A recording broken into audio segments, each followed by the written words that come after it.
You know those food challenges where if you eat an ungodly amount of food, you don't have to pay for it? Usually it's timed, and usually it's enough to make Nurgle look bloated. The Tyranids are the contestants that say, hey, that was made for me. I mean, y'all have been noticing the price of eggs going up around in real life, right? Just saying we might have some termagants on Earth right now eating up all the eggs. The real issues come with the fact that they see everything like that. The Milky Way galaxy simply one big food challenge with an endless supply of biomass eager to be devoured.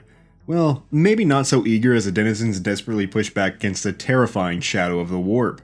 One of the biggest jokes you'll hear about the Tyranids is that they always lose because they don't have enough named characters, which at this point is pretty much canon. Very soon we will be getting new lore and models, but until then we will just have to go through some of their most interesting characters in the current setting. The Parasite of Mortrex. This dude, or dudette, starts our list off mainly because I hate Rippers. Space Marines may say they fear nothing, but that is probably before hundreds of Tyranid maggots are eating their way through an Astartes flesh only to burst out like one of those confetti pop cannons. The Parasite of Mortrex is actually one of the few named units that is a completely unique entity. Instead of being just a Tyranid warrior with extra power-ups, it's actually its own little thing. Well, I say little, but this guy is massive. It's bodily easily towering over a Space Marine, claws very similar to most Tyranid warriors, and a massive mouth that would probably suck at giving sweet, tender smooches. Not only that, but this massive monster has two defining features: wings and a stinger. The stinger is completely hollow, and instead of injecting its victims with a deadly venom, it uses these creatures called Rippers. Rippers start out as an embryo, a sweet little chicken egg waiting for its shell. Rippers may be small, but rapidly mutate and grow into about fist-sized maggots. The best way to picture this is just a maggot with a Tyranid face and a carapace. Downright disgusting. They mature quickly and devour the host from within, usually taking over within a few days and bursting out in a horde quick enough to infect and eat those around it. The Parasite of Mortrex's Rippers, however, mature within seconds, causing dozens, perhaps hundreds of Rippers to explode from the living corpses.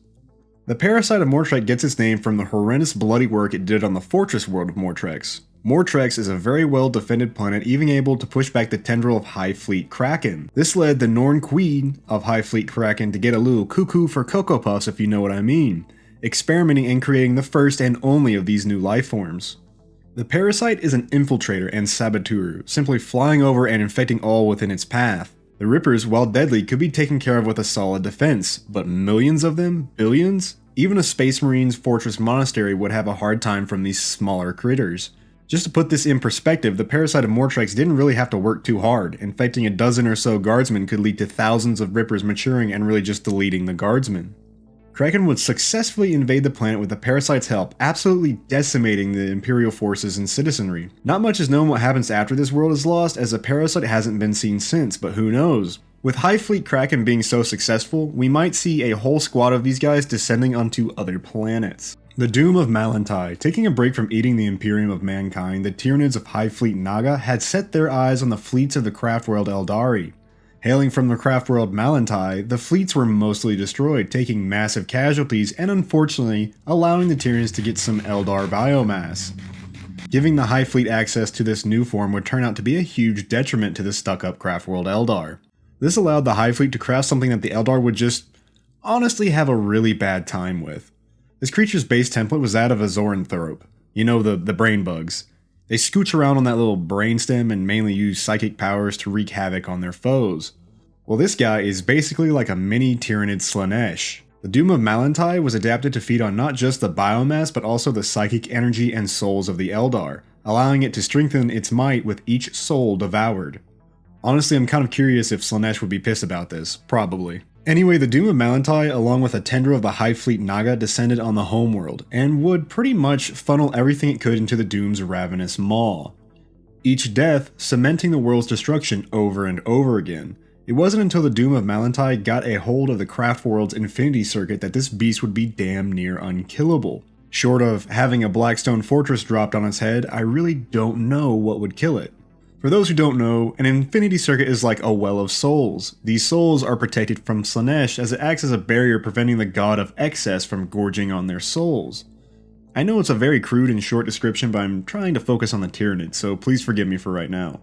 Once the Doom had consumed the infinity circuit, it was all over, able to destroy the strongest of foes with just a mental thought.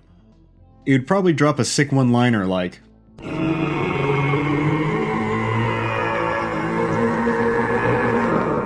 or as it had breakfast, lunch, and dinner on the Eldar. Again, like the Parasite of Mortrex, we really have no idea what happened to this guy, and I couldn't find any concrete evidence to see if it was truly killed. All we really know is that Hive Fleet Naga was eventually permanently destroyed by the Eldar. I mean, they do take that shit personal when they lose a craft world, so fair enough. Old One-Eye. This guy is probably the most recognizable character on this list next to our final entry. Old One-Eye, no, not you Yark, is your standard Tyranid Carphanex with just one teeny tiny upgrade. Regeneration, and I'm talking like X-Men Wolverine type of regeneration. Originally, our villain's origin story was that of a normal Carphanex. Hailing from the Hive Fleet behemoth, this Carphanex had two beady, ugly ass eyes set on our favorite legion, the Ultramarines. Leading the assault on Calth, the then called Old Two-Eye was an absolute terror on the battlefield, annihilating any mechanized cavalry and being able to take almost no damage from the volleys of lasfire and bolter rounds. However, something finally did work, and it put the beast down and out for the rest of the battle. A plasma pistol shot had burrowed its way deep into one of the Carphanex's eye, permanently ruining the eye and sending this beast tumbling into a cavern.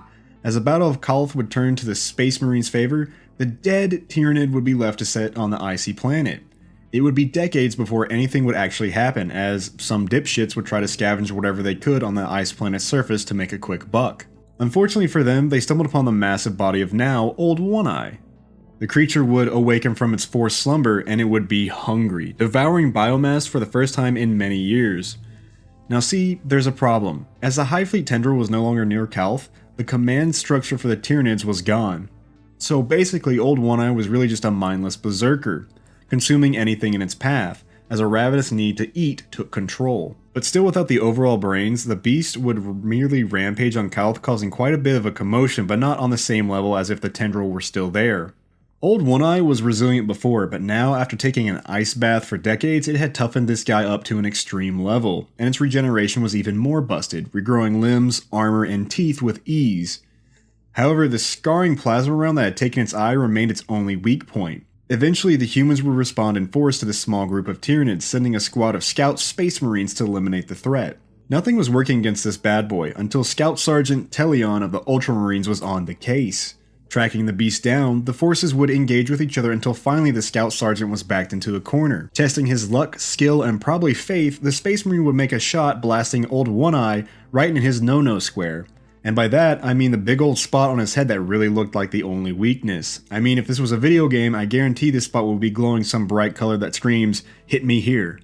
Again, the Tyranid would fall down another cavern, and the Scout Sergeant would be unable to find the body. Supposedly, Old One-Eye is out and about still, but for all we know, we have no idea. It is kind of a reoccurring theme for the Tyranids. The Hive Mind. Really, are you surprised that this would be number one?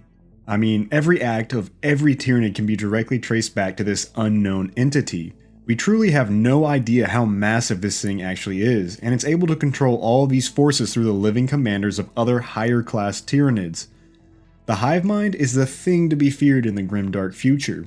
No one has any idea what it looks like, only that its presence is downright horrific. While the Silent King remained on the fringes of unknown space outside our galaxy, he had a chance encounter with the traveling superbugs, and it was enough to prompt his return to his galaxy. The moniker Shadow in the Warp comes from the Hive Mind, as any brave or foolish enough psyker trying to discern the mysterious entity either goes insane or just outright dies from the intensity of the creature. The only living person to glimpse at the Hive Mind is Chief Librarian Tigerius of the Ultramarines. The being is so powerful, in fact, that it's able to block out the Emperor's Astronomicon, preventing warp travel and communications, essentially making it impossible to escape once the tendrils seek to make planetfall. I doubt we will ever be able to actually see the scale of the Hive Mind due to the fact that the Tyranids we are seeing now are pretty much just a scouting force from another galaxy. Though, if we did, I'm sure it would actually spell doom for the Warhammer setting, as something that is legitimately not even in the galaxy is able to block out the Emperor's light and even the warp itself. But hey, we might even get a buddy cop spin-off where Chaos and the Imperium of Mankind team up, overcoming their differences and connecting on an emotional level which overcomes their dreadful past. Then the setting would become the happiest of places instead of the grim dark. But probably not, the Dark Eldar are really big shitheads. Anyway, that's all I got for this one. I hope you enjoyed a look at almost all of the Tyranid named characters. Seriously, just do a quick search on the wiki, there's 6 total. It's actually kinda sad. Anyway, thanks for watching.